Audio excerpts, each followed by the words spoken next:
بسم اللہ الرحمن الرحیم۔ مفتی صاحب، اگر کوئی شخص اپنی بیوی کے ساتھ زبردستی صحبت کر لیتا ہے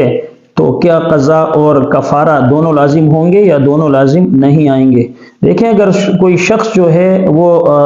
رمضان کا جو وقت ہے یعنی صبح صادق سے لے کر غروب آفتاب تک، اس دوران اگر اپنی بیوی کے ساتھ زبردستی صحبت کرتا ہے تو اس صورت میں عورت پر قضا لازم آئے گی، یعنی اس سے یہ ایک روزہ جو اس کا وہ فاسد ہو چکا ہے اس کی ادائیگی اس کے لیے لازم ہوگی۔ البتہ شوہر کے اوپر جو ہے وہ قضا اور کفارہ دونوں لازم ہوں گے، کیونکہ زبردستی اس کے ساتھ کی گئی ہے، حالانکہ ان کو پتہ بھی ہے کہ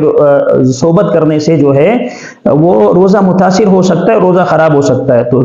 یہ جو شخص ہے، یہ جو اس کا شوہر ہے، اس کے اوپر قضا بھی لازم ہوگی، یعنی جو روزہ متاثر ہوا ہے اسے رکھنا بھی اس کے لیے ضروری ہوگا، اور باقی 60 روزے جو ہیں وہ اس نے رکھنے ہوں گے